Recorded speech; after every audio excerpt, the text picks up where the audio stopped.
Olá, estamos em mais um episódio do videocast oficial do Centro Médico de Ribeirão Preto no YouTube. Como o médico deve se orientar com relação às questões jurídicas que envolvem as ações da profissão. O Centro Médico de Ribeirão Preto disponibiliza do Departamento Jurídico para orientar os seus associados e a classe médica como um todo, nas questões que envolvam a defesa profissional, a relação médico-paciente, as leis vigentes, entre outros aspectos.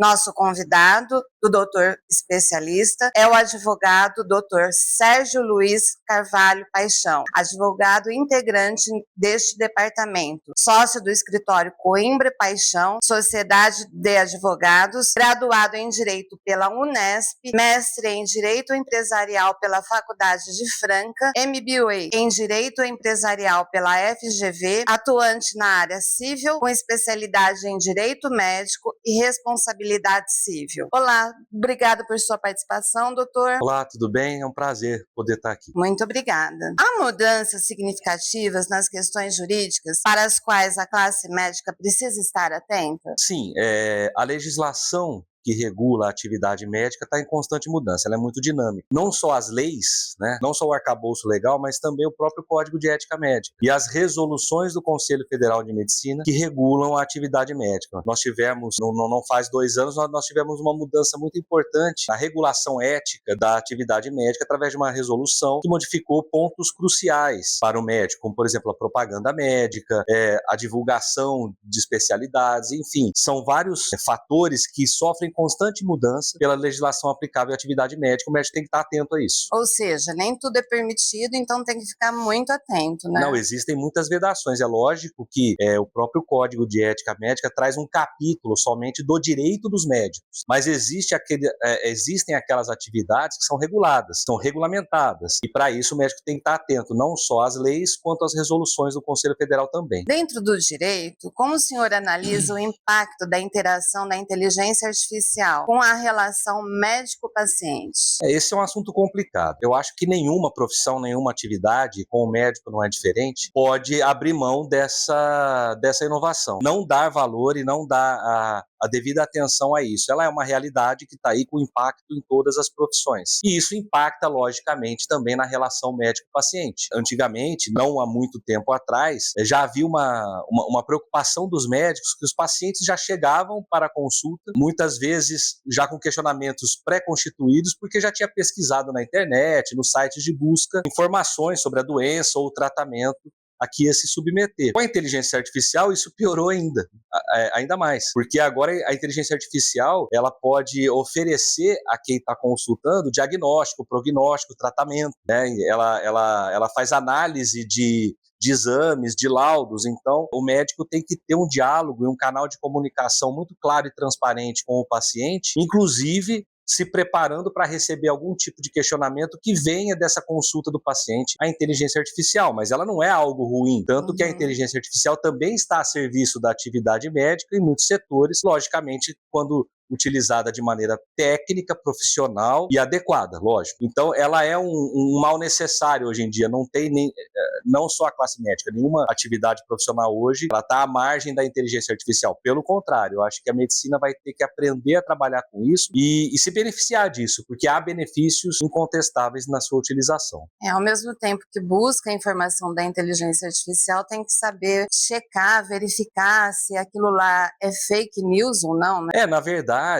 a inteligência artificial, ela pode dar elementos para o paciente. Vamos supor, o paciente está com um laudo de um exame. A inteligência artificial ela é capaz, hoje em dia, de avaliar aquele laudo, mas não com a mesma profundidade, com a mesma abrangência que um médico que tem todo o histórico clínico do paciente e pode dar um diagnóstico, um prognóstico e indicar um tratamento de forma muito mais adequada. Quais são os riscos? Você acha que o paciente pode deixar de ir ao médico para acreditar só naquilo que ele...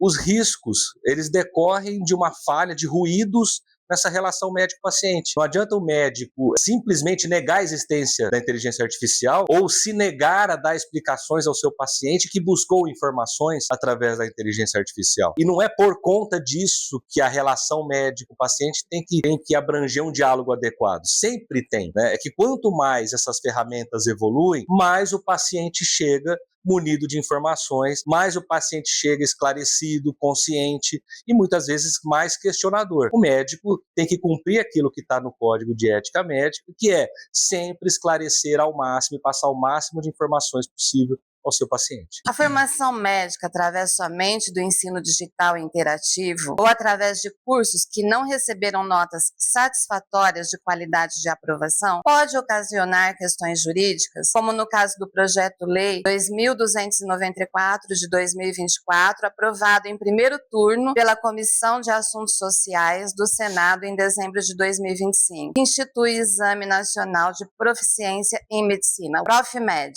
Eu entendo que isso é um avanço, né? Esse exame de proficiência é um mapeamento da qualidade do ensino médico no Brasil e a qualidade dos profissionais que estão chegando ao mercado. As consequências jurídicas A gente pode disso, falar que é uma OAB da medicina? muita gente faz essa analogia. Seria como se fosse uma OAB da medicina. E ela é fruto de um questionamento muito antigo e de um pleito muito antigo. Faz tempo que se busca esse mapeamento, né?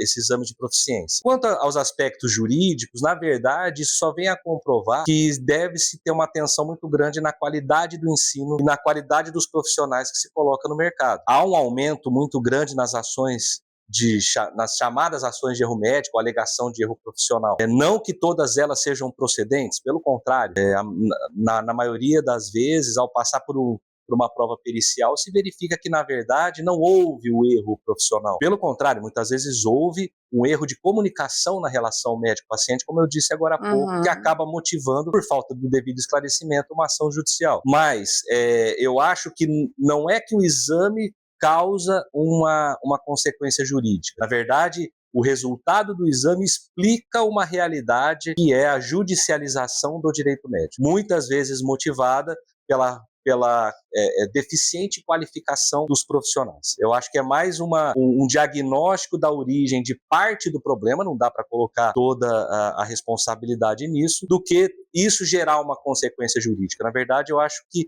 o resultado do exame apontando algumas deficiências pode ajudar a explicar o aumento da judicialização. Mostra onde precisa de um melhor olhar, mais cuidado, não mais seria critério, isso? né? Mais critério. Mais critério na abertura de novos cursos, mais critério na colocação desses profissionais no mercado de trabalho. Uma questão que necessita também de uma orientação jurídica dentro do direito médico está relacionado ao abandono de tratamento dos pacientes. Como o médico deve proceder dentro de suas responsabilidades legais? O abandono de tratamento dentro do direito civil, numa ação judicial de alegação de erro profissional, ela pode ser utilizada como culpa exclusiva da vítima. Ou seja, a própria vítima é responsável por algum eventual resultado adverso no seu tratamento. Mas isso só é oponível em relação ao paciente, ou seja, isso só é matéria de defesa para o médico se houver provas desse abandono, de que o paciente não compareceu aos retornos, não fez uso correto do medicamento, não seguiu o tratamento corretamente. Então, para que isso possa ser um argumento de defesa para o médico num eventual questionamento, tem que estar no prontuário médico. Sim. E aí a gente reforça a importância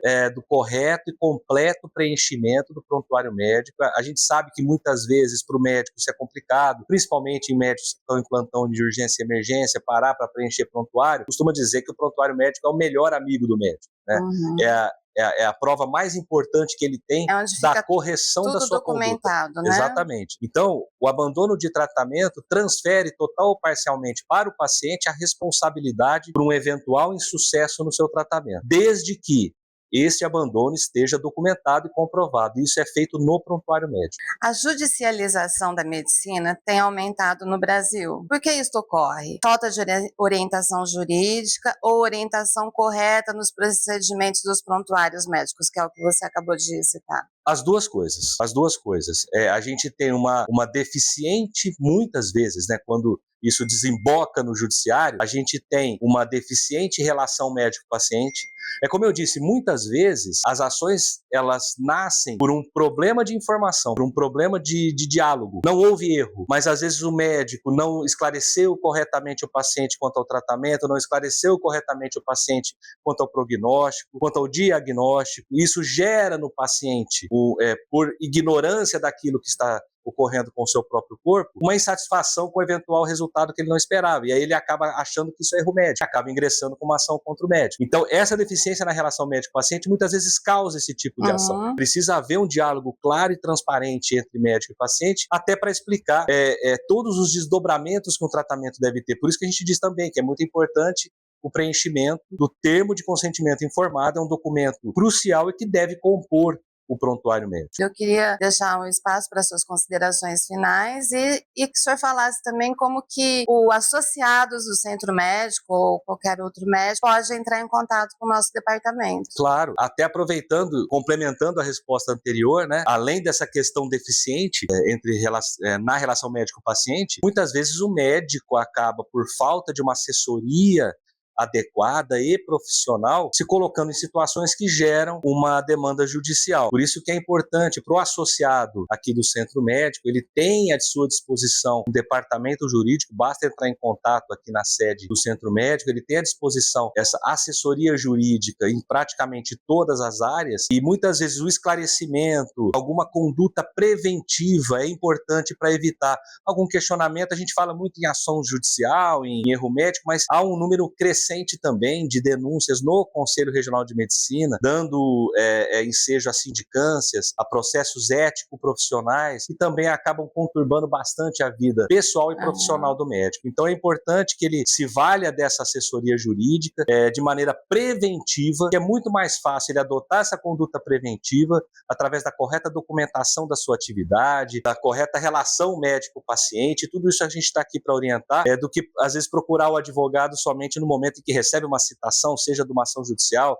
seja de uma denúncia no CRM. Tá ótimo, muito obrigada por sua participação, viu? Eu que agradeço. Estamos abertos para qualquer nova oportunidade. Claro, eu agradeço, é sempre um prazer. É só chamar que eu virei com o maior prazer. Obrigado. Muito obrigada. Ficamos aqui e até o próximo episódio do Doutor Especialista.